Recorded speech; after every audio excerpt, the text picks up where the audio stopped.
জাপানের বিপক্ষে ব্রাজিল জিততে পারবে তো?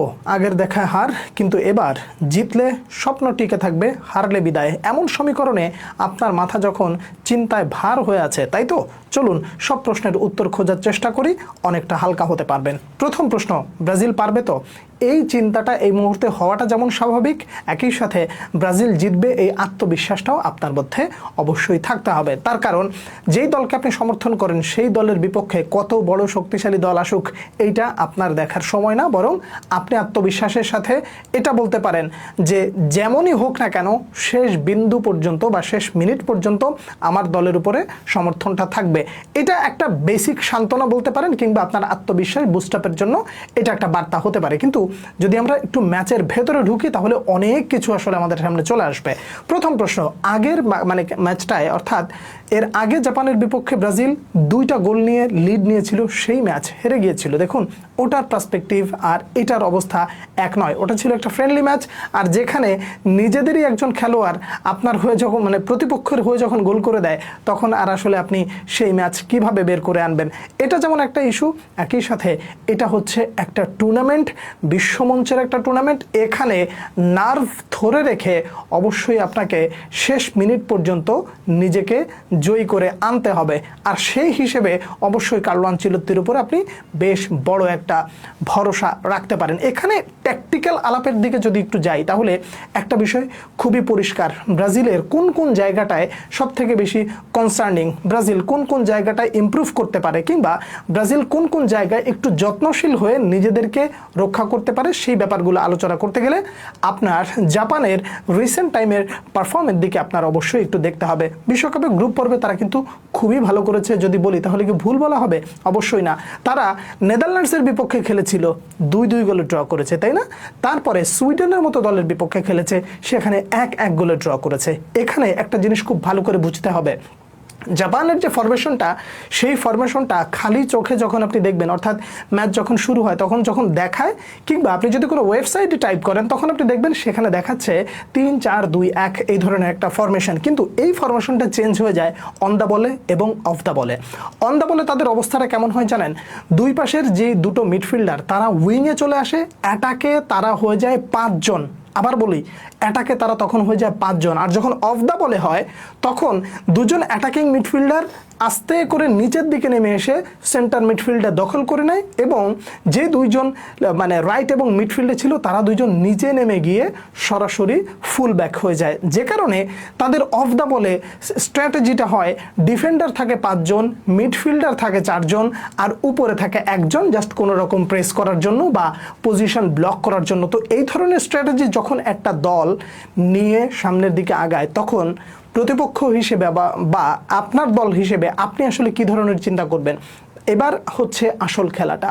ব্রাজিলের মিডফিল্ড সব থেকে বেশি শক্তপোক্ত হতে হবে। এক্ষেত্রে কার্লো আনচেলত্তি অবশ্য একটা ভরসা পেতে পারেন, তার কারণ তিনি এই প্রথম ব্রাজিলের দায়িত্ব নেওয়ার পরে এই প্রথম বোধহয় একটা রিপিট একাদশ অপরিবর্তিতভাবে তিনি নামাতে পারছেন। এর আগে কিন্তু এই সুযোগটা ছিল না। এ আছে এ নাই, নুন আনতে পান্তা ফুরায়, এরকম একটা অবস্থা। যাকেই মোটামুটি একটু ফিক্সড ভাবা হয় তিনি ইনজুরিতে পড়ে যান। এর আগের ম্যাচে স্কটল্যান্ডের বিপক্ষে ব্রাজিলের যে ম্যাচটা হয়েছে, সেখানে যে স্কোয়াডটা দেখেছিলেন বা একাদশ দেখেছিলেন, সেই একাদশটাই ব্রাজিল নামাতে যাচ্ছে বা কার্লো আনচেলত্তি আস্থা রাখবেন। এই জায়গায় একটা বিষয় খুবই কনসার্নিং এবং প্লাস পয়েন্ট, সেটা হলো ব্রুনো গিমারাইজ ক্যাসিমিরোর সাথে যেই লিঙ্ক আপটা তৈরি হয়েছে, যে কেমিস্ট্রিটা তৈরি হয়েছে, এই কেমিস্ট্রিটা অবশ্যই আলোচনার বিষয় এবং ব্রাজিলকে অনেক বেশি বুস্ট আপ করবে। একই সাথে লুকাস পাকেতার ইনক্লুশন এবং তিনি যেভাবে নিজেকে স্প্রেড করেছেন, নিজের অ্যাটাকিং মিডফিল্ডার ওই যে মাইন্ডসেট, ওই জায়গা থেকে ফিরে এসে ডিফেন্সিভ মেন্টালিটির পাশাপাশি মিডফিল্ডে মোটামুটি নিজের সংযোগটা তৈরি করার যেই অ্যাপ্রোচটা দেখিয়েছেন, সেটা অবশ্যই অনেক বড় একটা ইস্যু এবং ব্রাজিলের জন্য প্লাস পয়েন্ট।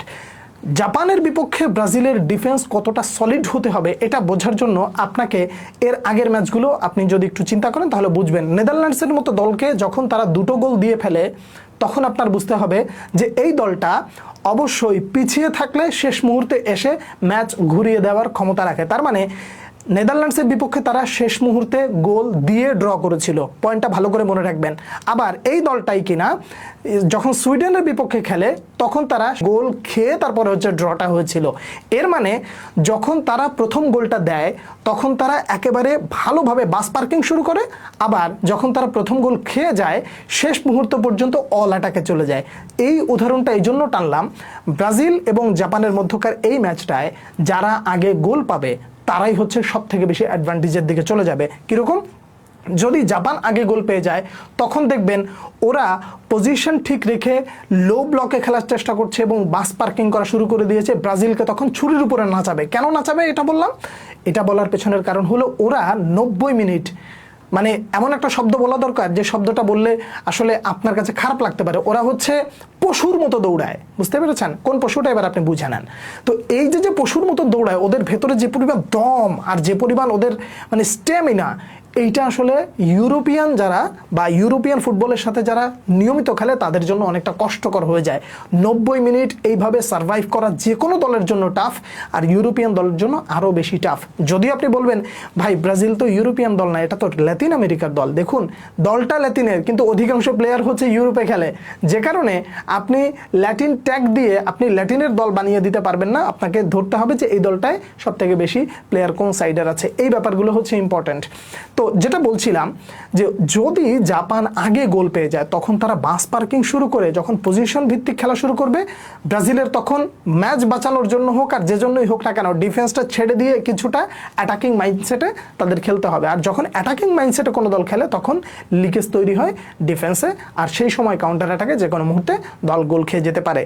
তার মানে ব্রাজিলকে প্রথম গোল খাওয়া যাবে না, এইটা হলো মেইন পয়েন্ট। যদি ব্রাজিল প্রথম গোল কনসিড না করে তাদেরকে গোল দিয়ে ফেলে তখন বিষয়টা কেমন দাঁড়াবে জানেন? তখন বিষয়টা হয়ে দাঁড়াবে একটা উইন উইন সিচুয়েশনে, এরকম যে আমরা যদি ম্যাচে না ফিরি তাহলে আমাদের এখান থেকে বেরিয়ে যেতে হবে। তখন জাপান কি করবে? নিরুপায় হয়ে অল কাউন্টারে আসবে, আর অল কাউন্টারে আসলে ভিনিসিয়াস জুনিয়র একেবারে পুরো পাক্কা প্লেয়ার দাঁড়ায় আছে। কাউন্টারে কুইক কাউন্টারে কিভাবে প্রতিপক্ষরে সাইজ করতে হয় এটা রিয়াল মাদ্রিদেও দেখিয়েছে, এই আনচেলত্তির আন্ডারে দেখাইছে, এবং এই বিশ্বকাপে ভিনিসিয়াস জুনিয়র কি করতে পারেন সেটাও দেখিয়েছে। এবার একটা জিনিস একটু ভালো করে বোঝার চেষ্টা করেন, ডাগ আউটে কার্লো আনচেলত্তি দাঁড়ানো আছে, উনি আমার থেকে ভালো বোঝেন। আমি যা বলছি এগুলো জাস্ট একটা প্রেডিকশন এবং অ্যানালাইসিস, এজন্য যা দেখি সেটাই হচ্ছে আমি আপনার সামনে তুলে ধরার চেষ্টা করি। কার্লো আনচেলত্তির প্র্যাকটিসটা এই জায়গায় সব থেকে বেশি সুইটেবল, যে তিনি যে দুজন ডিফেন্ডার পেয়েছেন ওয়ার্ল্ড ক্লাস ডিফেন্ডার, এই দুজন ডিফেন্ডারের উপরে তিনি ভরসা রাখতে পারেন। কথা হচ্ছে যে কিভাবে তাদেরকে ডিস্ট্রয় করা যায় মিডফিল্ড দিয়ে। মিডফিল্ডে যদি আপনি ডিস্ট্রয় করতে না পারেন সেক্ষেত্রে আপনার অনেক বেশি সাফার করতে হবে।